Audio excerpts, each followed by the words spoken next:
2023년 4월에 시작된 수단 내전이 만 3년이 경과했고, 수단 국내 세력만 따져도 복잡한 내전에 외부 세력들이 스스로 개입하거나 말려들면서 더욱 복잡해지고 있습니다. 수단 내전의 한 축인 신속 지원군은 차드 국경을 넘어가서 차드군과의 충돌로 차드군이 전사하는 사태가 벌어졌고, 이집트는 신속 지원군에게 지원되는 군수물자를 차단하기 위해서 리비아에서 수단으로 넘어가는 보급 차량들을 튀르키예제 드론과 미그기로 폭격했습니다. 에티오피아에서는 수단 반군인 신속지원군과 수단 인민해방운동 북부 알힐루 파벌에 거점이 세워졌고, 에티오피아군은 이 캠프에 대한 방공 지원을 하고 있고, 이 반군 연합은 수단 남부 국경 인근에서 양동작전으로 정부군을 공격하고 있습니다. 오늘의 이야기는 국경을 넘어가는 수단 내전입니다.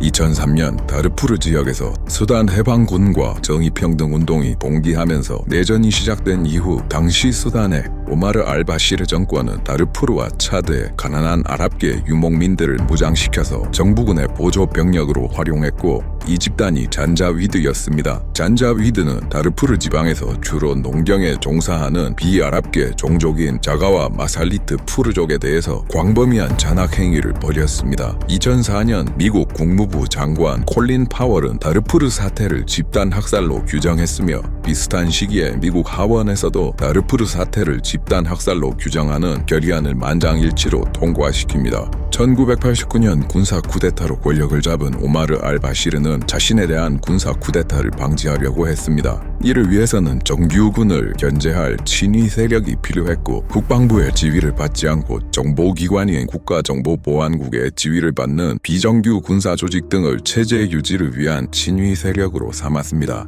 잔자위드 중심의 친정부 무장 집단을 법 개정을 통해 공식 무장단체로 제도권 내에 편입시키고, 이름을 신속지원군으로 개칭했고, 모하메드 함단 다갈로 헤메티가 그 사령관으로 임명됩니다. 2019년 4월 대규모 민주화 시위와 이에 동조한 정부군과 신속지원군의 쿠데타로 30년 동안 집권하던 오마르 알바시르 대통령이 축출되었고, 많은 사람들은 수단이 민주화될 것이라고 기대했습니다. 그러나 이 기대는 곧 무너집니다. 시민사회 세력과 정규군을 대표하는 알부르한과 신속지원군의 지도자 헤메티 사이에서 권력 배분에 관해 첨예하게 갈등하기 시작했습니다.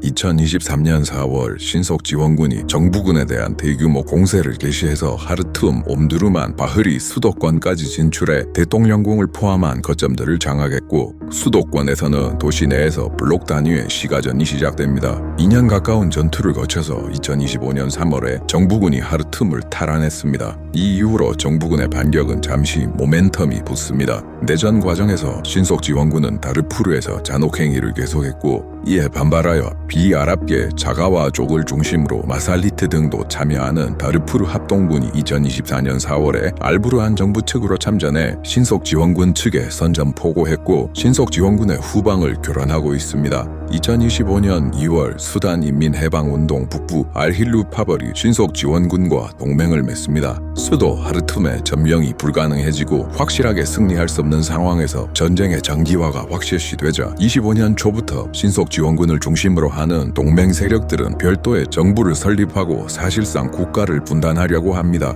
이 정부는 정식 명칭으로는 평화와 통합의 정부라고 부르며 일반적으로는 타시스 정부라는 명칭으로 불립니다. 25년 8월 30일에 니알라에서 신속지원군의 헤메티가 대통령위원회 의장으로 SPLMN의 알힐루가 부의장으로 취임하면서 분단을 고착화하려고 시도합니다.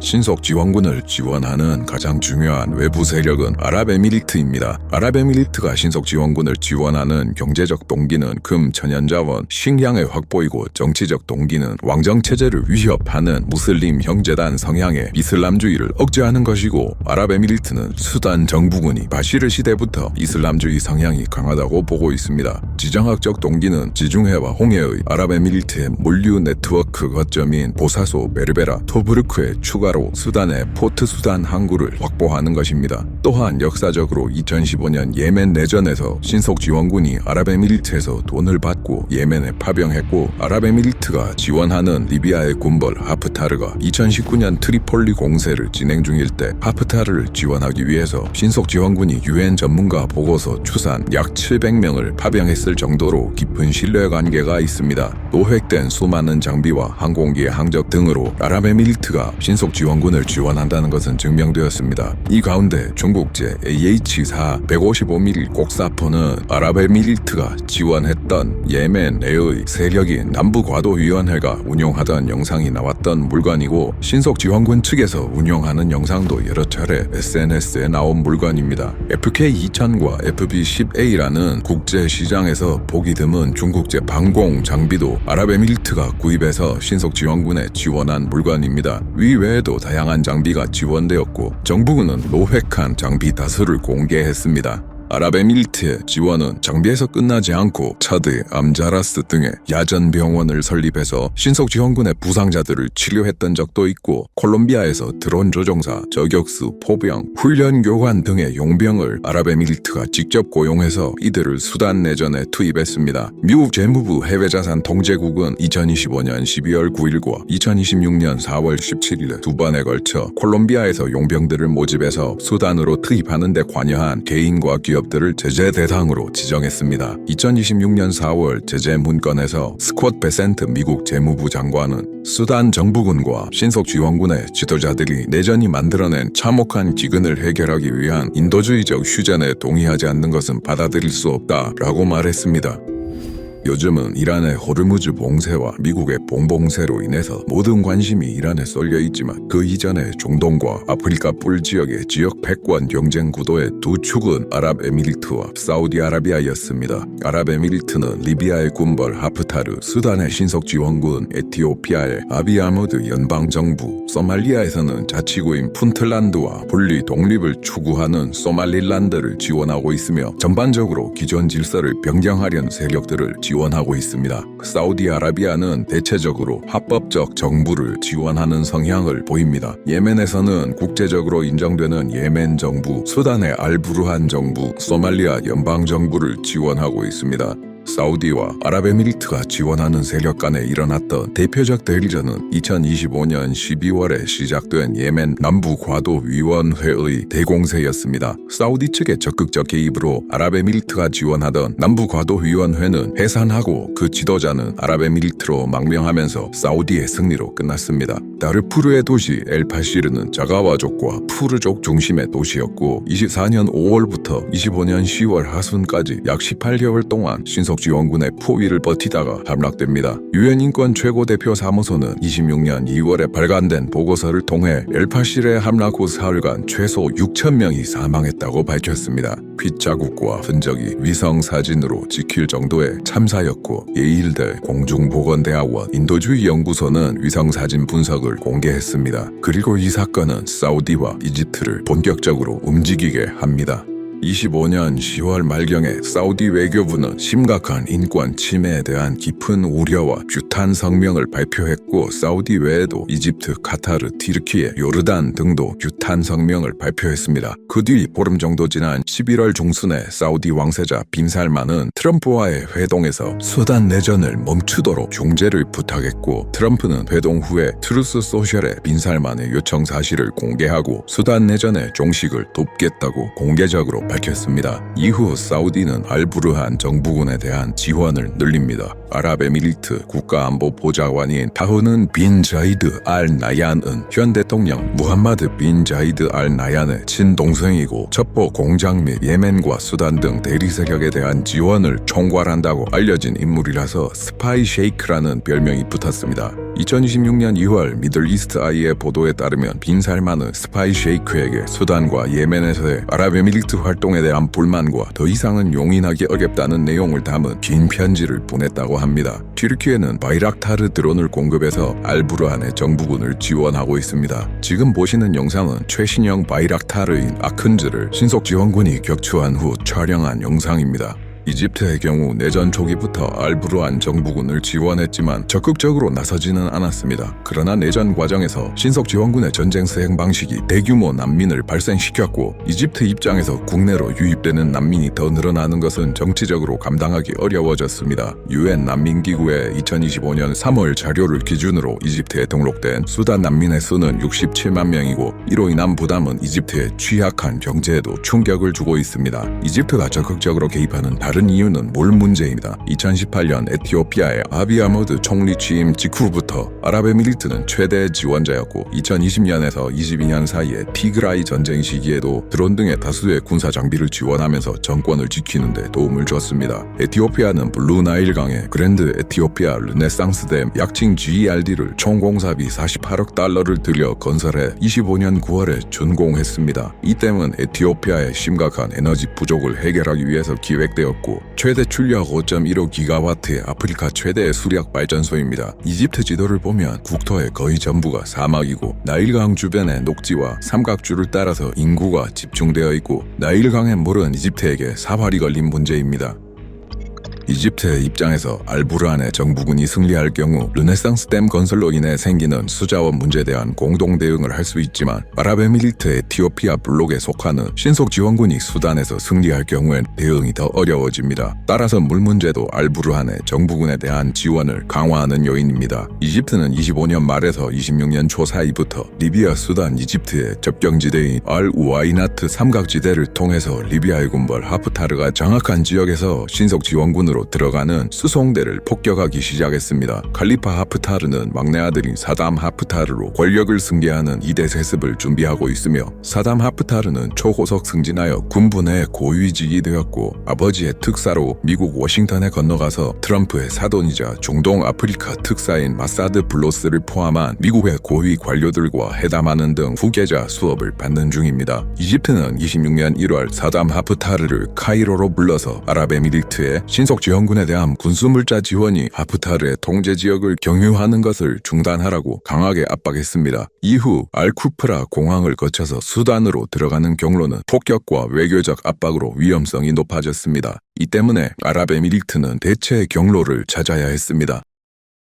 사우디와 이집트의 지원이 강화된 알부르한 정부군은 적극적으로 공세에 나섰습니다. 코르도판주의 거점 도시 엘-오베이드 남쪽의 딜린과 카두굴리는 신속 지원군과 그 동맹인 SPLMN의 알힐루 파벌이 장기간 포위 중이던 도시였습니다. 26년 1월 27일을 전후로 지역 주민들이 딜링에 진입한 정부군을 환영하는 영상이 SNS에 나왔습니다. 정부군은 여세를 몰아 카두굴리 방면으로 전력을 집중했고 26년 2월 3일에 딜린과 카두굴리를 연결하는 도로의 통제를 되찾아 포위를 일부 해제했습니다. 주민들은 포위 해제를 축하했습니다. 두 도시의 포위 해제는 25년 3월 정부군의 수도 하르툼 탈환 이후 최대 승리였습니다. 코르도판 전선의 다른 격전지는 바라입니다. 바라는 엘-오베이드와 하르툼을 잇는 알-사다라트 고속도로상에 위치한 교통의 요지이고 이곳을 장악하면 신속 지원군 입장에서는 코르도판에서 하르툼으로 진입할 수 있는 길목이고 정부군 입장에서는 엘-오베이드 딜링 카드훌리에 대한 보급을 우회하지 않고 바로 할 수 있는 길목입니다. 25년 9월 11일 정부군 공식 성명으로 바라 탈환을 발표했고 하르툼 엘-오베이드 간의 직통 보급로가 아주 짧은 기간 열렸습니다. 신속 지원군은 10월 중순에 재탈환 했고 11월 19일에 정부군 재탈환을 발표했습니다. 그리고 양측 간의 공방이 계속되면서 주인이 바뀌다가 26년 3월 16일에 신속지원군이 장악했고 정부군 측에 따르면 영웅적 전투 이후 현장 판단에 의한 철수를 단행합니다. 바라는 그 입지의 중요성 때문에 앞으로도 전투가 계속될 것으로 예상됩니다.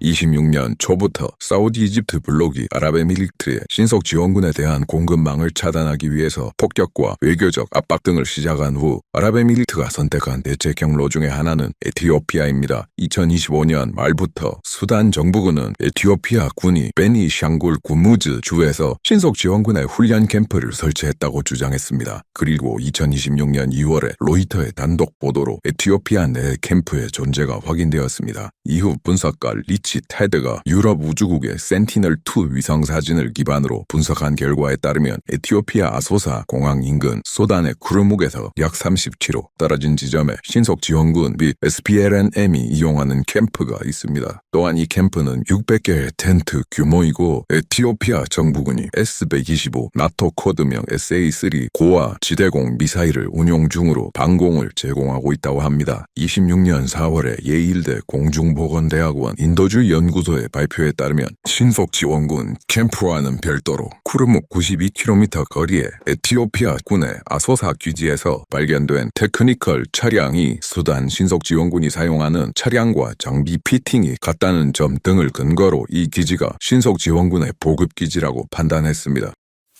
아소사 쿠르묵 보급로를 확보하기 위한 목적과 코르도판의 딜링 카두굴리 방면에서 가해지는 정부군의 압력을 줄이기 위한 양동의 목적 등 다목적 포석으로 신속 지원군은 여태까지 소강 상태였던 남동부 전선에서 2026년 3월부터 공세를 개시해 3월 24일에 쿠르묵을 점령했습니다. 또한 당시 신속 지원군이 공개한 사진의 배경 등을 바탕으로 추정할 때 해당 위치가 맞는 것으로 확인됩니다. 정부군도 반격을 개시했고 4월 20일에 쿠르묵 인근의 모그자 마을을 정부군이 점령하면서 쿠르묵 쪽으로 접근하고 있습니다. 수단 정부군이 에티오피아의 아비 아흐메드 정권에 대해 대응할 수단이 없는 것은 아닙니다. 1975년 에티오피아에서 티그라이족 출신의 좌익 대학생 및 혁명가들이 마르크스 레닌주의를 지도 이념으로 티그라이 인민해방전선 이하 TPLF를 결성합니다. 전체 인구의 약 6% 정도 되는 티그라이족 중심의 TPLF는 단독 집권하기는 어려웠고 각각 인구의 30% 정도인 암하라족과 오모로족 등의 다른 민족의 무장단체 및 정치단체들과 연합하여 1989년 에티오피아 인민혁명민주전선 이하 EPRDF를 결성합니다. EPRDF는 에리트레아의 독립을 목적으로 하는 무장단체인 EPLF의 지원을 받으면서 싸웠고 EPRDF는 1991년 수도 아디스아바바를 점령해 장기 독재자 맹기스투를 축출하고 집권합니다. EPRDF의 승리와 동시에 이를 지원했던 EPLF는 사실상 독립이 확정되었고 1993년 에리트레아는 독립합니다. 집권 후 EPRDF는 표면상 다민족 연방제를 표방했지만 티그라이족이 군, 정보, 경제의 요직을 모두 장악하는 체제였고 장기 집권하다가 2015년 오모로족이 아디스아바바 외곽에 개발 반대 시위를 시작했고 이후 암하라족 등이 참여해 반정부 시위가 계속되다가 2018년 2월 하일레 마리암 총리가 사임하고 27년간의 TPLF의 집권은 막을 내립니다. 2018년 4월 오모로 암하라족이 합의하여 정보기관 출신인 아비 아흐메드 알리가 총리가 됩니다. 권력을 잃은 TPLF와 연방정부 사이에 갈등이 고조되다가 2020년 8월에 예정된 에티오피아 총선이 코로나19로 인해 연기됩니다. 의원 내각제 국가에서 총선 연기는 총리 재임 기간의 연장이기 때문에 TPLF는 강력하게 반발했고 독자적인 지방의회 선거를 실시했습니다. 이후 양측 간 무력 충돌이 발생하여 2022년 11월 프레토리아 협정으로 전쟁이 끝날 때까지 켄트 대학교 연구 기준 38만 5천에서 60만 사이에 사망자가 발생했고 2022년 BBC 기사가 인용한 압두라흐만의 추계로 70만에서 80만 사이에 사망자가 발생했습니다.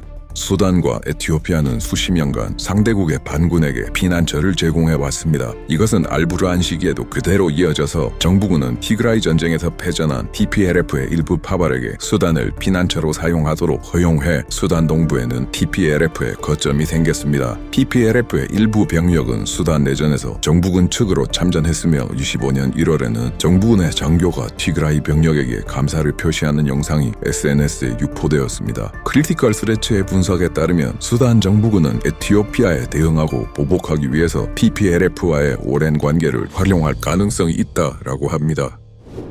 자가와족은 다르푸르 서부와 차드 동부에 걸쳐서 분포하는 종족입니다. 다르푸르 주지사 미니 미나위도 자가와족 출신입니다. 미나위가 속한 비합계 무장단체들의 연합인 다르푸르 합동군은 내전 과정에서 알부르한 정부 측에 가담했습니다. 합동군은 정부군과 함께 엘파시르 방어에도 참여했습니다. 엘파시르가 함락된 이후 합동군은 북부 다르푸르 및 차드 접경의 엘티나를 점령하는 등 신속 지원군의 후방을 교란하고 있습니다. 엘티나는 2월 22일 22일 신석지원군이 점령했다고 영상을 올렸고 수단, 워 모니터 등 오신트 분석가들이 간판 등의 특정 가능한 지형 지물로 지리적으로 확인했습니다. 그러나 다음날 신석지원군이 촬영한 바로 그 간판 앞에서 다르푸르 합동군이 엘티나를 점령했다는 영상을 올리는 등 계속해서 주인이 바뀌는 격전지입니다. 그 와중에 1월 9일 이후에는 엘티나에서 남쪽으로 56km 정도에 위치한 자르제이라에서 신석지원군과 합동군 사이에 전투가 이어지다가 1월 10일에 신석지원군이 자르제이라를 점령합니다.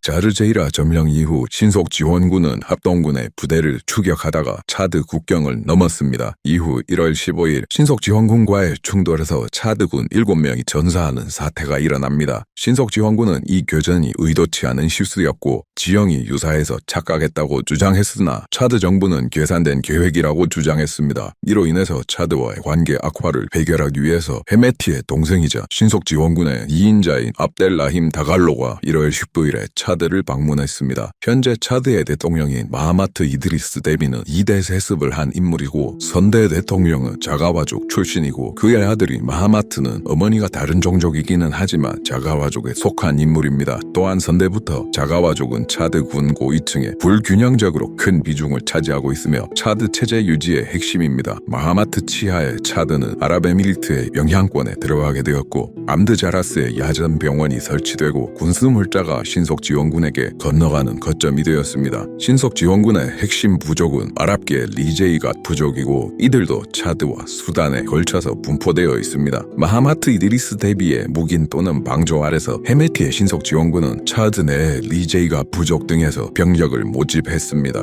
그러나 문제는 마하마트 대통령 개인의 뒷배인 아랍에미리트가 지원하는 신석지원군이 수단에서 자가와족에게 자행한 잔혹 행위 때문에 차드 군부의 자가와 고위층과 자가와 부족 지도자들이 강력하게 마하마트 대통령에게 반발하고 있다는 것입니다. 차드 자가와들과 수단 자가와들은 친인척인 경우도 많은데 자가와족 출신 대통령이 자가와들을 탄압하는 신석지원군을 지원 또는 묵인하는 상황이었고 이로 인해 차드 자가와족 내에서 마하마트 정권에 대한 반감이 늘어났습니다. 차드 군부 내에 자가와 출신 고위급 장교들이 다르푸르 합동군에 합류하기 위해서 탈영하는 사례가 보고되었고 차드 내 자가와 민병대가 독자적으로 수단 알부르한 정부군 측에 가담하는 경우도 있습니다. 차드 마하마트 정권은 집권의 민족적 기반인 자가와족의 민족적 이해와 정치적 후원자인 아랍에미리트 신석지원군에 대한 지원에서 생기는 구조적 모순으로 불안정한 상태가 됩니다. 2월 21일에 또 국경에서 차드군 5명이 전사합니다. 자가와족 내부의 압력과 반복된 신석지원군의 공격으로 인해서 적어도 중립적 입장을 만들어야 하는 마하마트 정권은 2월 23일에 수단과의 국경을 무기한으로 폐쇄한다고 발표했습니다.